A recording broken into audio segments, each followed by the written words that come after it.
या सल्ली व सल्लिम दाइमन अबदन अला हबीबिका खैरिल खल्क़ि कुल्लिहिम।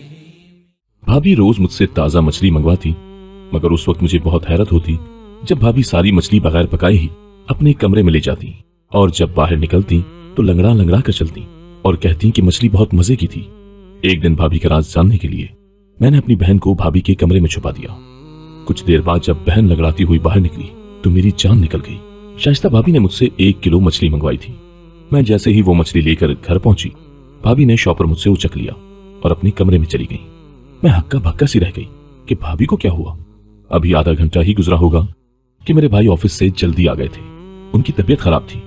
मैं सहन ही में बैठी थी, जल्दी से उठकर उनके पास आई थी। मैं उनके लिए फिक्रमंद थी, मगर वो बोले कि थोड़ी देर आराम करूंगा तो ठीक हो जाऊंगा। फिर उन्होंने अपने कमरे में जाने के लिए दरवाजा खोलने की कोशिश की तो दरवाजा अंदर से बंद था। भाई को शदीद कोफ्त हुई। उन्होंने दरवाजा पीट डाला, मगर कमरे से तो भाभी की कोई आवाज ही ना आई।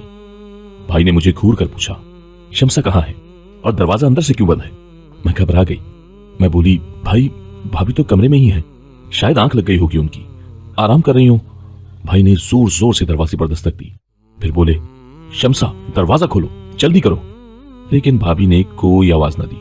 मैं भाई का हाथ पकड़कर उन्हें चारपाई के पास ले आई और बोली, आप यहां बैठ जाएं, मैं दरवाजा खुलवाती हूं। अब मैंने जोर जोर से दरवाजा बजाना शुरू कर दिया और साथ साथ कहती भी जाती कि भाभी दरवाजा खोल दें, भाई आराम करने घर आए हैं, उनकी तबीयत ठीक नहीं है। लेकिन अंदर इतना सकूत था कि कोई इंतहा नहीं। मैं भाई के पास आकर बैठ गई। उनका चेहरा गम और गुस्से की वजह से सुर्ख पड़ चुका था। मैं बोली, भाई आप मेरे कमरे में आराम कर लें, हो सकता है भाभी सो गई हो, सिद्रा भी तो सो रही है ना। भाई ने नफी में सर हिला दिया और मुझसे बोले कि जाओ तुम भी आराम कर लो। लेकिन मैं भाई के पास ही बैठी रही। तभी भाई के कमरे का दरवाजा खुला और भाभी लंगड़ाती हुई बाहर निकलने लगी। भाई एकदम गुस्से से उठे और भाभी से गुर्रा कर बोले, कमरा अंदर से बंद क्यों था? तुम नहीं जानती क्या, मैं अपनी 2 मासूम बहनें तुम्हारे सुपुर्द करके काम की खातिर बाहर निकलता हूं। तुम तो हर रोज ही ये सब करती होगी ना। तुमने मेरी बहनों को अपना समझा ही नहीं है। मैं खुद 17 साल की कम उम्र और डरपोक सी लड़की थी। भाई को गुस्से में देखकर मैं खुद ही डर गई थी, मगर फिर भी मैं आगे बढ़ी और बोली, भाई आप ज्यादती कर रहे हैं। भाभी ने कभी हम दोनों को गैर नहीं समझा। वो माँ की तरह हम दोनों बहनों का ख्याल रखती हैं। शायद आज उनकी तबीयत खराब हो, इसलिए सो गई हूं। मेरी बात सुनकर भाई ने मेरे सर पर हाथ फेरा और खुद कमरे में चले गए। भाभी की आंखों में आंसू आ गए और उन्होंने मुझे गले लगा लिया था। वो बोली, शुक्रिया फातिमा। मैंने कहा, भाभी शुक्रिया को मारे गोली, आ जाए किचन में चलकर मछली बनाते हैं। भाभी एक लम्हे के लिए परेशान हो गई थी। वो बोली, फातिमा मछली तो मैंने खा ली है, तुम अपने कमरे में जाकर पढ़ाई करो। भाभी लंगड़ाती हुई किचन में चली गई थी। मैं हैरत ज़दा सी खड़ी थी कि भाभी ने मुझसे झूठ क्यों बोला कि उन्होंने मछली खा ली है, क्योंकि मैंने अपनी आंखों से देखा था वो कच्ची मछली अपने कमरे में ले गई थी। मैं अपने कमरे में आ गई और पढ़ते पढ़ते न जाने कब मेरी भी आंख लग गई थी। मगरिब की अजान से मेरी आंख खुल गई। सिद्रा भी जाग गई थी। हम दोनों बहनों ने वजू किया और नमाज पढ़ने लगी। अब हम दोनों किचन में जाकर भाभी के साथ काम में हाथ बटाने लगी थी। आज भाभी मुझे बड़ी बेचैन सी और खोई खोई सी लगी थी। भाई भी किचन में आ चुके थे। अब भाई बिल्कुल पुरसुकून से लग रहे थे। वो भाभी के साथ भी मामूल की बातें कर रहे थे। मैंने ये सोचकर ये सब नजरअंदाज कर दिया था कि ये मेरा वहम ही होगा। सुबह में जल्दी उठकर कॉलेज के लिए तैयार हो गई और भाई के साथ ही चली गई थी। वो ऑफिस जाते हुए मुझे भी साथ ले जाया करते थे। मैं और सिद्रा एक ही कॉलेज में पढ़ती थी। उसके फर्स्ट ईयर के इम्तहानात हो चुके थे, इसलिए उसकी छुट्टियां थी, जबकि मैं 3rd ईयर में थी। मेरे इम्तहानात को अभी 2 माह रहते थे। कॉलेज से वापसी पर मैं बस में सफर करती थी। मैं जैसे ही घर पहुंची, मैंने भाभी को अपना मुंतजिर ही पाया था। वो बोली, फातिमा जल्दी से यूनिफॉर्म तब्दील कर लो और मुझे 1 किलो मछली ला दो। फिर वो कमरे से पैसे लेने चली गई थी। भाभी की लंगड़ाहट भी खत्म हो चुकी थी। मैं जल्दी से मुंह हाथ धोकर भाभी के पास आ गई थी। मैं भाभी शम्सा की फरमाइश पर 1 किलो मछली लेकर आई थी। मैंने भाभी को शॉपर पकड़ाकर जोश से कहा, भाभी आज मछली का सालन बना लीजिएगा। मेरी भाभी के चेहरे का रंग एक लम्हे के लिए फक हो गया था। फिर वो असबात में सर हिलाकर मछली अपने कमरे में ले गई। मुझे एकदम से घिन आई थी कि बदबूदार मछली अपने कमरे में कौन लेकर जाता है। फिर मैं कंधे उचकाकर अपने कमरे में आ गई और पढ़ने लगी। शाम के वक्त भाई ऑफिस से आए तो मेरे और सिद्रा के लिए खाने पीने की अशिया ले आए थे। भाई की आवाज सुनकर भाभी अपने कमरे से निकली तो वो लंगड़ा कर चल रही थी। मैं हैरान रह गई कि पहले तो भाभी के पैर की लंगड़ाहट खत्म हो गई थी, अब दोबारा वो क्यों लंगड़ाने लगी हैं। मुझे भाभी पर शक हुआ कि कहीं वो भाई को दिखाने के लिए नाटक तो नहीं करती। लेकिन जब मैंने भाभी के चेहरे की तरफ देखा तो साफ पता चल रहा था कि वो बड़ी तकलीफ में है। मैंने अपनी सोच को ब्रेक लगाया और भाभी के पास गई और उनसे इस्तफसार किया कि उनके पांव पर क्या हुआ है, तो वो चुप कर गई थी। भाई को बड़ी भूख लगी थी, इसलिए भाभी फटाफट किचन में चली गई थी। मैं अक्सर ही किचन में भाभी का हाथ बटा दिया करती थी, आज भी उनकी मदद के लिए किचन में चली गई। मैंने कहा, भाभी, मछली का सोच सोचकर आज मुझे बड़ी भूख लगी है। भाभी ने मेरी तरफ बड़ी अजीब सी नजरों से देखा था, फिर बोली, फातिमा, आज तो घर में भिंडी गोश्त बना है, मछली तो मैं खा गई। वाह, क्या लजीज मछली थी। मैं हैरत ज़दा सी रह गई थी। एकदम ही मेरा दिल भर आया और मैं सब कुछ छोड़ छाड़ कर अपने कमरे में आ गई थी। मैं अपने ध्यान में ही थी, मगर सिद्रा को देखकर चौंक गई थी। वो अपनी फर्स्ट ईयर की किताबें खोली बैठी थी। मैंने कहा, जब पढ़ने के दिन थे तब तो पढ़ाई से जान जाती थी, अब क्या फायदा इस पढ़ाई का। मैंने सिद्रा से किताब पकड़ने के लिए हाथ आगे किया तो उसने मेरा हाथ झटक दिया था और इंतहाई गुस्से से बोली, कभी तो मेरी जान बख्श दिया करें, हर वक्त मेरी मां बनने की कोशिश ना किया करें। आप सिर्फ मुझसे 3 साल बड़ी हैं, 30 साल नहीं, जो मेरे हर मामले में टांग अड़ाती फिरती हैं। मुझे सिद्रा से इस किस्म के लहजे की हरगिज़ तवक्को नहीं थी। सिद्रा ने तो कभी मेरे साथ ऐसे बात नहीं की थी। मैं उसको छोड़कर भाई के पास आकर बैठ गई थी। भाई मुझसे मेरी तालीम के मुतालिक सवालात करते रहे थे, जबकि मेरा सारा ध्यान भाभी की टांग पर था। वो भाई के सामने आने से गुरेज कर रही थी और मुमकिना हद तक कोशिश कर रही थी कि वो लंगड़ा कर ना चले। भाई ने मुझे यूं सोचों में गुम पाया तो मुझसे परेशानी की वजह पूछी। मैंने बिना लगी लपेटी भाई को बता दिया कि सिद्रा ने बदतमीजी की है। भाई बड़े हैरत ज़दा से रह गए थे। फिर उन्होंने सिद्रा को आवाज देकर बाहर बुलाया और बोले कि तुम हर वक्त यूं कमरे में क्यों घुसी रहती हो, बाहर आकर मेरे पास बैठा करो। भाई के अल्फाज अभी मुंह में ही थे कि सिद्रा ने धाड़ी मार मार कर रोना शुरू कर दिया था। वो बोली, अब्बू खुद तो मर गए, मुझे दर दर की ठोकरें खाने के लिए छोड़ गए। भाई कहता है कमरे में ना बैठो, भाभी कहती है घर के कामों में हाथ बटाओ, जबकि मेरी बहन तो मेरी दुश्मन ही बनी हुई है। भाई सिद्रा की हालत देखकर हैरान रह गए थे। फिर उठे और सिद्रा को गले लगाकर प्यार करने लगे और बोले, सिद्रा, तुम जानती हो कि मैंने तुम्हें कभी भी अपनी बहन नहीं समझा, हमेशा बेटी ही समझा है, फिर तुम इस तरह की बातें क्यों सोचने लगी हो। सिद्रा कुछ भी बोले बिना बस रोती चली जा रही थी। हम सब भी परेशान हो गए थे। फिर अचानक ही उसने अपने आंसू पोंछ लिए और हमसे माफी मांगकर कमरे में चली गई थी। भाई ने भाभी को आवाज देकर बुलाया और बोले, शमसा, आजकल सिद्रा घर में होती है, ये इतनी चिड़चिड़ी क्यों हो गई है, कोई बात हुई है क्या। भाभी का चेहरा एकदम ही जर्द पड़ चुका था, वो बड़ी डरी हुई लग रही थी। वो बोली, फरहाद, सिद्रा हर वक्त कमरे में बैठी रहती है, इसलिए मैंने 1-2 बार उससे बोला था कि घर के कामकाज में मेरा हाथ बटा दिया करो, यूं तुम बोर भी नहीं होगी। शायद उसे मेरी ये बात बुरी लग गई है। भाई कुछ सोचने लगे थे, जबकि न जाने मुझे ऐसा क्यों लगा जैसे शमसा भाभी हमसे कुछ छुपा रही थी। बात फकत इतनी ही नहीं थी, कुछ ना कुछ गड़बड़ तो थी ही। खैर, अगले दिन भाई हमारे कमरे के लिए टीवी ले आए, अच्छी अच्छी मूवीज ले आए, किताबें और नॉवेल्स भी लाकर सिद्रा के हाथ में थमा दी थी और बोले, आज के बाद तुम बोर नहीं हुआ करोगी। फिर लिडो भाभी के हाथ में थमाकर बोले, शमसा, तुम और शमसा लिडो खेल लिया करो। भाभी मुस्कुरा दी थी। वो कमरे में आई तो सिद्रा मुझे बड़ी पुरजोश लगी थी। वो बोली, फातिमा, मैं तो सारा दिन फिल्में देखा करूंगी, तुम पढ़ाई में सर खपाती रहना। मेरा भी जी ललचा गया था। भाई सिद्रा के लिए तो बच्चों वाली फिल्में लेकर आए थे, एनिमेटेड मूवीज। मैं रात देर तक जागकर पढ़ाई करती थी। मैं पढ़ाई कर रही थी जब मैंने भाभी को अपने कमरे से निकलते हुए देखा था। वो दबे कदमों चलती हुई छत पर चली गई थी। न जाने वो रात के इस पहर छत पर क्या करने गई थी। मैं तो बड़ी परेशान हो गई थी। मैं पढ़ाई वगैरह सब कुछ भूलकर बाहर ही देखती रही थी। तकरीबन 1 घंटा छत पर बिताकर भाभी अपने कमरे में वापस चली गई थी। आखिर ये सब हो क्या रहा था। मैं इसी फिक्र में घुलती जा रही थी, जबकि मेरा दिल पढ़ाई में भी नहीं लगता था। मैं कॉलेज से जैसे ही वापस आई तो भाभी ने मुझे पैसे थमा दिए और फिर से मुझे मछली लाने के लिए भेज दिया था। मैं कपड़े तब्दील करने अपने कमरे में गई तो ये देखकर तंग रह गई कि सिद्रा फर्स्ट ईयर की फिजिक्स की किताब पकड़े बैठी थी। मुझे देखकर वो इस कदर बौखला गई थी कि जल्दी से वो किताब समेत कमरे से बाहर चली गई। मैंने सोचा कि पहले भाभी को मछली ला दूं, सिद्रा को तो बाद में देखूंगी। मैं मछली ले आई तो भाभी ने मुझसे शॉपर लिया और कोई भी बात किए बिना अपने कमरे में जाकर अंदर से कुंडी लगाकर बैठ गई। मैंने सब कुछ नजरअंदाज किया और सिद्रा की खबर लेने के लिए कमरे में गई तो वो बोली, फातिमा, तुम भाभी को रोज रोज ये मछली लाकर मत दिया करो। मैं हैरान रह गई कि वो ऐसा क्यों कह रही है। मैंने कहा, क्यों, क्या हुआ है सिद्रा। सिद्रा जल्दी से उठकर मेरे पास आई और कान में ऐसी बात बोल दी कि मुझे अपना सर चकराता हुआ महसूस हुआ था। मैं सिद्रा की बात झुटला भी नहीं सकती थी क्योंकि वो हर वक्त घर में होती थी। उसे तो भाभी के मामलात की खूब खबर होगी।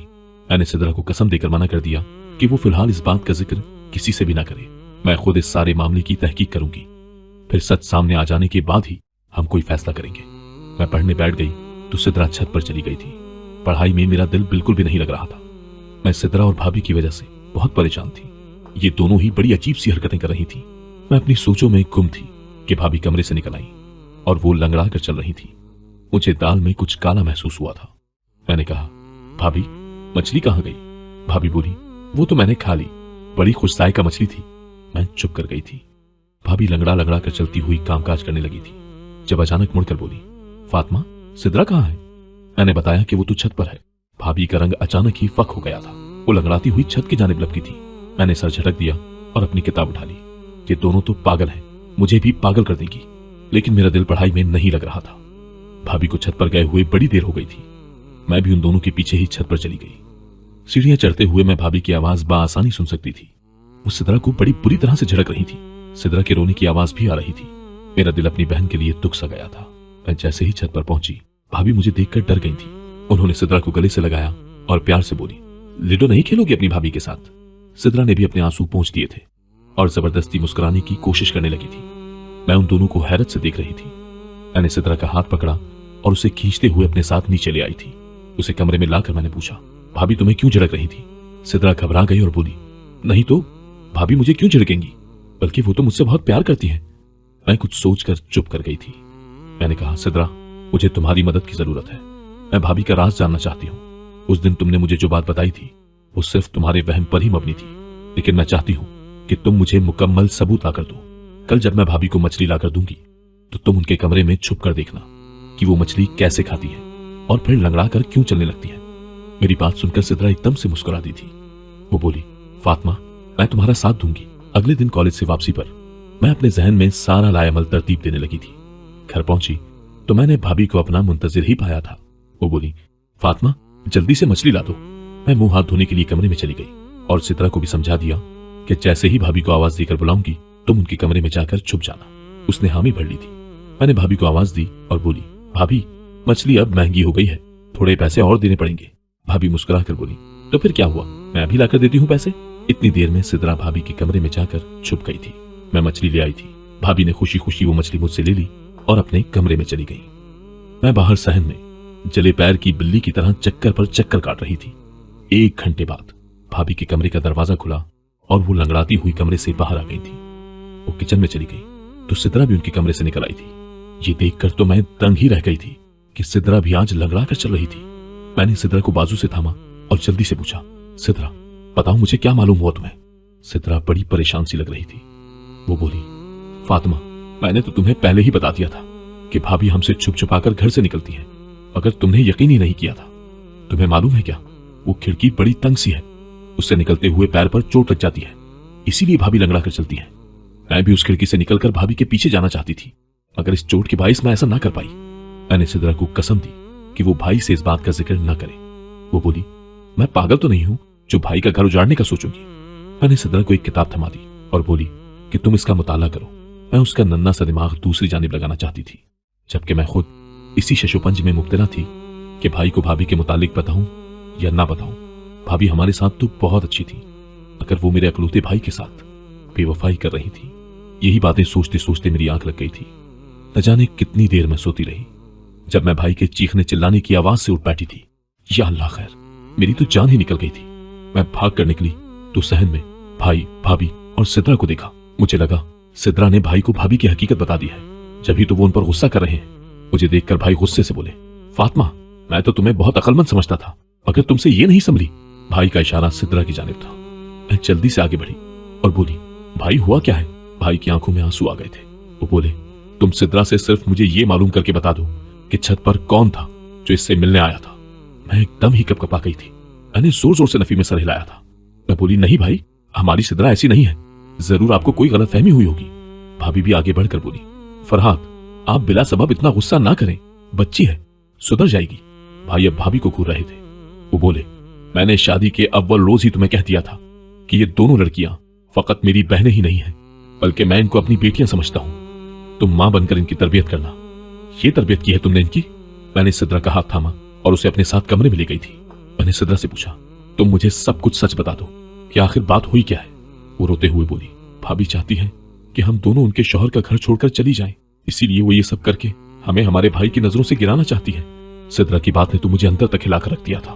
मैं बोली, तुम फिक्र न करो, हमारे लिए गड्ढा खोदने वाले खुद ही उसमें गिर जाएंगे। अगले रोज मैं भाई के साथ कॉलेज जाने लगी तो वो बड़े खामोश से थे, उनकी आंखें सुर्ख अंगारा बन चुकी थी। मैंने कहा, भाई आज आप ऑफिस से आधी छुट्टी लेकर मुझे कॉलेज से लेने आ जाइएगा, मैं एक हकीकत आपके सामने रखना चाहती हूँ। भाई कुछ कहे बिना ही चले गए थे, मगर यह शुक्र था कि वो मुझे लेने आ गए थे। मैंने उनसे कहा कि वो घर से बाहर ही रहें, जब मैं उन्हें इशारा करके बुलाऊंगी तब वो आए। मैं जैसे ही घर गई, भाभी ने मछली की फरमाइश कर दी। थोड़ी देर बाद जब मैं मछली लेने बाहर निकली तो भाई आगे बढ़े और बोले, कहां जा रही हो? मैंने कहा, बस आप चुप रहें, आज हकीकत आपके सामने आ जाएगी। मैं मछली लेकर घर चली गई तो भाभी ने मेरे हाथ से शॉपर उचक लिया और कमरे में चली गई थी। मुझे इसी लम्हे का इंतजार था। मैं जल्दी से घर से बाहर आई और भाई को अपने साथ घर ले गई। मैंने कहा, भाई आप अपने कमरे का दरवाजा खोलें। भाई के पास एक जदीद किस्म का कटर था जिसके जरिए उन्होंने अपने कमरे का दरवाजा खोल लिया था। जब हम अंदर दाखिल हुए तो भाभी वहां मौजूद नहीं थी। उनके कमरे की खुफिया खिड़की खुली हुई थी। भाई ने उस खिड़की से बाहर झांका तो उन्हें भाभी नजर आई। वो तेज तेज कदम उठाती हुई कहीं जा रही थी। भाई भी उस खिड़की से कूद गए थे, जबकि मैं और सिद्रा भी बड़ी मुश्किल से उस खिड़की से निकल पाई थी। हम तीनों भाभी का पीछा करते हुए दूर दराज एक सुनसान सी जगह पर पहुंच गए थे। वो एक आस्ताना था जहां लोग दम करवाने और तावीज लेने आते थे। तेज तेज चलते हुए अचानक जब भाभी ने पीछे मुड़कर देखा तो हम तीनों को देखकर उनका रंग सफेद पड़ चुका था। ऐसा लगता था कि उनमें खून का एक कतरा भी नहीं है। भाई आगे बढ़े और भाभी का हाथ पकड़कर उन्हें घर ले आए थे। भाई के तेवर बड़े खतरनाक हो चुके थे। वो बोले, शम्सा, आज मैं अपनी आंखों से सब कुछ देख चुका हूं, झूठ बोलने की कोई गुंजाइश नहीं है, सच बोल दो। भाभी रोने लगी थी और फिर वो बोली, फरहाद, अल्लाह गवाह है, मैंने हमेशा आपकी इन बहनों को अपनी औलाद की तरह ही समझा है। अगर आप इनकी वजह से मुझ पर शक करते कि मैं इनका ख्याल नहीं रखती, इनकी वजह से अक्सर आप मुझे सख्त बातें भी सुना देते थे। मुझे ये वहम हो गया था कि शायद आप मुझसे प्यार नहीं करते। ऐसा भी लगता था कि जैसे आप किसी और से मोहब्बत करते हैं, इसलिए मुझे तलाक दे देंगे। मैंने अपनी बड़ी बहन से इसके मुतालिक जिक्र किया तो वो बोली कि एक पीर बाबा है जिनका तावीज बहुत अच्छा है, उससे शौहर मुट्ठी में आ जाता है, इसलिए मैं आप सबसे छुपकर उसके आस्थाने पर जाने लगी थी। पीर ने कहा था कि पूरे 30 दिन 1 किलो मछली लाकर मुझसे दम करवानी है, फिर वही मछली नहर के किनारे फेंक देनी है। मुझे ये सब करते हुए 27 दिन हो चुके थे। मैं आप दोनों के जाने के बाद अपने वजीफे वगैरह पढ़ती रही, इसीलिए मैं सिद्रा का ख्याल नहीं रख पाई, मुझसे चूक हो गई। सिद्रा मोहल्ले के आवारा लड़के काशिफ से मोहब्बत कर बैठी और उनके दरमियान खतो किताबत का सिलसिला भी शुरू हो चुका था। मुझे सिद्रा पर शक हुआ, इसलिए मैं आधी रात को उठकर छत पर चली गई। तब मुझे काशिफ का खत नजर आया। उसमें उसने सिद्रा की बड़ी बड़ी तारीफें लिखी हुई थी। मैंने वो खत सिद्रा को दिखाकर कहा कि मैं तुम्हारी हकीकत तुम्हारे भाई को बता दूंगी, इसलिए बाज आ जाओ। मगर सिद्रा तो मुझे ही अपना दुश्मन समझने लगी थी। मैं ये ठान चुकी थी कि 30 दिन का अमल पूरा करने के बाद मैं सिद्रा पर सख्ती करूंगी। अगर ये अमल पूरा होने से पहले ही आप मेरा राज जान चुके हैं, मैं आपसे शर्मिंदा हूं कि मैं सिद्रा का ख्याल नहीं रख पाई। मैंने सिद्रा की तरफ देखा तो वो शर्मसार सी खड़ी थी, उसका सर झुकता चला जा रहा था। भाई ने आगे बढ़कर सिद्रा के सर पर हाथ रखा और बोले, बेटा, अगर काशिफ अच्छा लड़का होता तो मैं उसका निकाह तुम्हारे साथ पढ़वा देता। अगर वो 2 नंबर इंसान है, मोहल्ले की हर लड़की पर उसकी नजर है। सिद्रा रोने लगी और बोली, भाई, घर में फुर्सत और तन्हाई थी, इसी वजह से मैं इस गलत काम में मुलविस हो गई, वरना मुझे काशिफ में कोई दिलचस्पी नहीं है। भाई मुस्कुरा दिए थे, उनके सर से भारी बोझ सरक गया था। फिर उन्होंने हम दोनों को कमरे में भेज दिया था। यकीनन अब वो भाभी की खबर लेने वाले थे। वो भाभी को हमारे सामने कभी डांटा नहीं करते थे। मैंने कहा, भाई, भाभी को कुछ मत कहिएगा, वो हमारी माँ जैसी है। भाभी रोते हुए हम दोनों बहनों के गले लग गई थी। एक बार फिर से प्यार की फिजा हमारे घर में कायम हो चुकी थी। अगर आपको आज की कहानी पसंद आई है तो वीडियो को जरूर लाइक कीजिएगा और अपने दोस्तों के साथ भी शेयर कीजिएगा।